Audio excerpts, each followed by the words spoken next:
दोस्तों इस वीडियो में हम इम्पोर्टेंट क्वेश्चन देख रहे हैं क्लास 10 के लिए। आपके एग्ज़ाम में इतने सारे चैप्टर आ रहे हैं जो उनमें से बहुत ही इंपॉर्टेंट क्वेश्चंस चूज़ किए गए हैं। इतने सारे क्वेश्चंस बन सकते हैं एग्ज़ाम में कि एक एक चैप्टर से 100 क्वेश्चन बन सकते हैं। समझ में नहीं आ रहा है कि कौन से क्वेश्चंस को कहाँ से शुरू किया जाए। तो चलिए मैं फटाफट क्वेश्चंस के पढ़ लेते हैं हम लोग, और इसके आंसर्स उसके नीचे लिखे गए हैं, आप उसको वीडियो पॉज करके देख लेना। पहला क्वेश्चन है, गादी सूत किसे कहा गया है? वे मुनि की किस बात पर मन ही मन मुस्कुरा रहे थे? ये आपका पहला क्वेश्चन है। इसके बाद आते हैं नेक्स्ट क्वेश्चन की तरफ। यहाँ पे इसका आंसर है, ठीक है। स्वयंवर स्थल पर शिव धनुष तोड़ने वाले को परशुराम ने किस प्रकार धमकाया? ये आपको बताना है। इसके बाद आते हैं नेक्स्ट क्वेश्चन की तरफ। क्वेश्चन नंबर 3 में जो है आपसे पूछा क्या गया, परशुराम की स्वभावगत विशेषताएं क्या है? पाठ के आधार पे आपको बतानी है। नेक्स्ट इंपॉर्टेंट क्वेश्चंस क्या बन सकता है आपका, साहस और भक्ति के साथ विनम्रता हो तो बेहतर है, इस कथन पर आप अपने विचार राम लक्ष्मण परशुराम संवाद के आधार पर लिखेंगे। तो इसका आंसर यहाँ लिखा गया है। क्वेश्चन नंबर 5 की बात करते हैं। क्वेश्चन नंबर जो 5 है, इसमें क्या पूछा गया आपसे? इसमें पूछा गया, लक्ष्मण और परशुराम की चारित्रिक विशेषताओं में क्या अंतर पाते हैं? पाठ के आधार पर आपको बताना है। तो यहाँ पर पूर्ण रूप से इसका आंसर दिया गया है, आप इसको देख सकते हैं। आगे बढ़ते हैं नेक्स्ट क्वेश्चन पे। अगला क्वेश्चन है, अयमय खाड़ ना उखड़मय से क्या अभिप्राय है और यह कथन किसके लिए प्रयुक्त हुआ है? इसका आंसर आपको देना है। तो यहाँ पर इसका आंसर दिया गया है। क्वेश्चन नंबर नेक्स्ट जो हम देखते हैं, यहाँ पर परशुराम के चरित्र की 2 विशेषताओं का उल्लेख आपको करना है। तो उत्तर नंबर 3 जो आप देखोगे, यहाँ पे दिखा देता हूँ मैं आपको, ये है आपका उत्तर नंबर 3। तो यहाँ पर आप यहाँ से कोई भी 3 विशेषताएं बता सकते हैं। तो क्वेश्चन इस तरह से आपसे पूछा जा सकता है।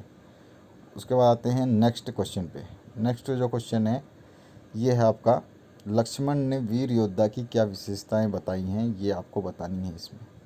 इसके बाद आता है नेक्स्ट क्वेश्चन। नेक्स्ट क्वेश्चन में पूछा गया है, लक्ष्मण कुंभड़ बतिया और तर्जनी के उदाहरण से अपनी किस बात को सिद्ध करना चाहते हैं और क्यों? ये आपको बताना है।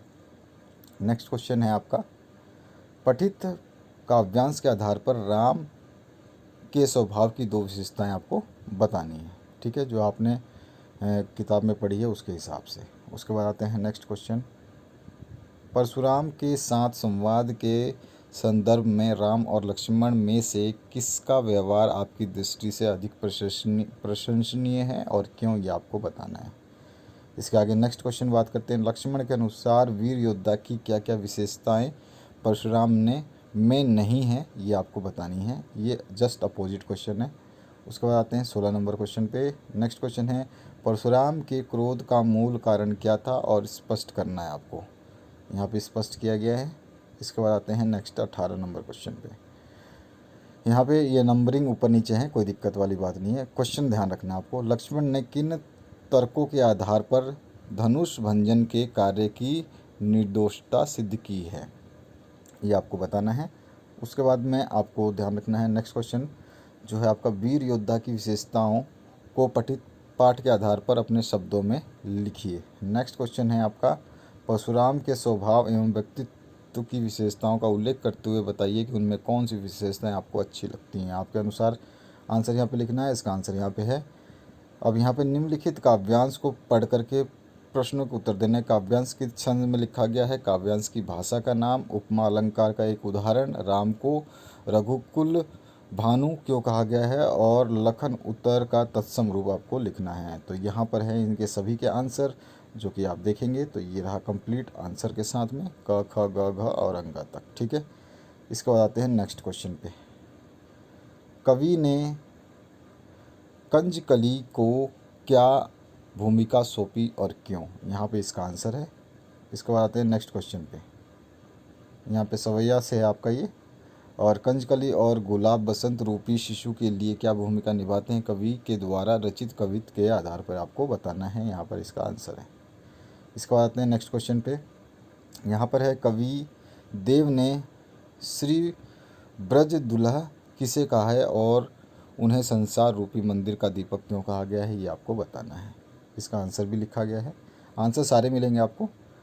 तीसरे कवित्व के आधार पर बताइए कि कवि देव ने चांदी रात की उज्ज्वलता और सुंदरता को किस रूपों में देखा है। ठीक है, ये हमें थोड़ा सा लगा कि हाँ इम्पोर्टेंट है, इसलिए हमने डाल दिया। उसका आते हैं निम्नलिखित काव्यांश को पढ़ करके प्रश्नों के उत्तर देने हैं। तो ये काव्यांश है जिसको पढ़ना है, और प्रश्न जो है यहाँ पे दे रखा है क ख ग घ अंग, और इनके उत्तर मैं आपको अभी दिखा देता हूँ।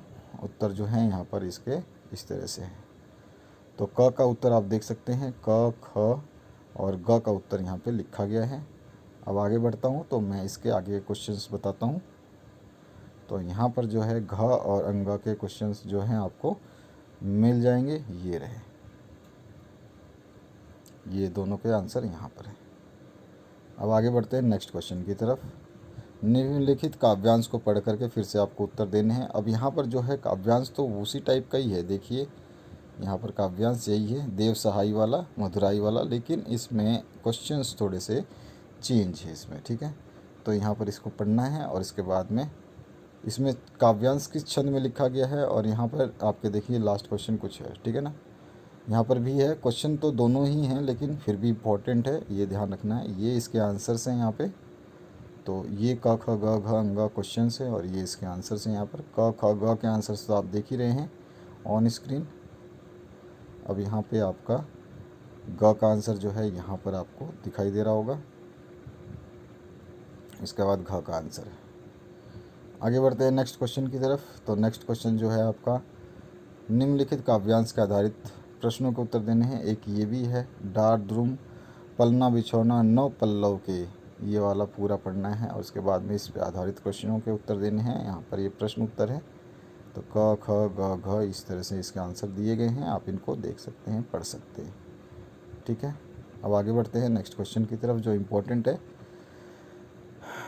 जिस किसी ने नेताजी की मूर्ति की आँखों पर सरकंडे से बना चश्मा लगाया होगा, उसे आप किस तरह का व्यक्ति मानते हैं और क्यों, इसके बारे में आपको थोड़ा सा समझाना है। तो यहाँ पे इसको समझाया गया है, इसका आंसर आप यहाँ पे देख सकते हैं। ठीक है, ये रहा इसका पूरा का पूरा क्वेश्चन के साथ आंसर। इसके बाद दूसरा जो क्वेश्चन है, मूर्तिकार द्वारा बनाकर पटक देने के पीछे क्या भाव निहित है, ये आपको बताना है। तो यहाँ पर इसका आंसर है। इसके बाद आते हैं, यह क्यों कहा गया है कि महत्व मूर्ति के रंग रूप या कद का नहीं, उस भावना का है। पाठ नेताजी के चश्मे के आधार पर आपको बताना है। आगे बढ़ते हैं नेक्स्ट क्वेश्चन की तरफ। इसमें आप अपने दैनिक कार्यों में किसी न किसी रूप में हम भी देश प्रेम की भावना को किस प्रकार प्रकट कर सकते हैं, ये आपको बताना है। तो यहाँ पर इसका आंसर लिखा हुआ है। क्वेश्चन नंबर 5 है, हालदार साहब को पान वाले की कौन सी बात अच्छी नहीं लगी और क्यों, ये इसका आंसर यहाँ पे बताना है। कॉमन क्वेश्चन है ये। क्वेश्चन नंबर 6 है, पान वाले के लिए एक मज़ेदार बात थी लेकिन हालदार साहब के लिए चकित और द्रवित करने वाली। इस पंक्ति में किस बात की ओर संकेत किया गया है, ये आपको बताना है। तो इसका आंसर यहाँ पे लिखा गया है। इसके बाद आते हैं नेक्स्ट, सेनानी ना होते हुए भी चश्मे वाले को लोग कैप्टन क्यों कहते थे, ये बहुत ही कॉमन क्वेश्चन है, कई बार बोर्ड में पूछा गया है। इसके बाद आते हैं नेक्स्ट क्वेश्चन जो है आपका, जब तक हालदार साहब ने कैप्टन को साक्षात नहीं देखा था तब तक उनके मानस पटल पर उनका कौन सा चित्र रहा होगा, अपनी कल्पना के आधार पर लिखिए। तो आपको अपनी कल्पना के आधार पर लिखना है। इसके बाद चौराहे पर लगी मूर्ति के प्रति अपने आपके एवं दूसरों लोगों के क्या उत्तरदायित्व होने चाहिए, अगर मूर्ति लगी है तो वो आपको बताना है। हालदार साहब पहले मायूस क्यों हो गए थे, ये आपको बताना है। तो इसका आंसर यहाँ पर है। इसके बाद आते हैं नेक्स्ट क्वेश्चन पे। नेक्स्ट क्वेश्चन जो है, कैप्टन के प्रति पान वाले की व्यंग टिप्पणी पर अपनी प्रतिक्रिया जो है आपको बतानी है। तो ये क्वेश्चन का आंसर हो सकता है इसका।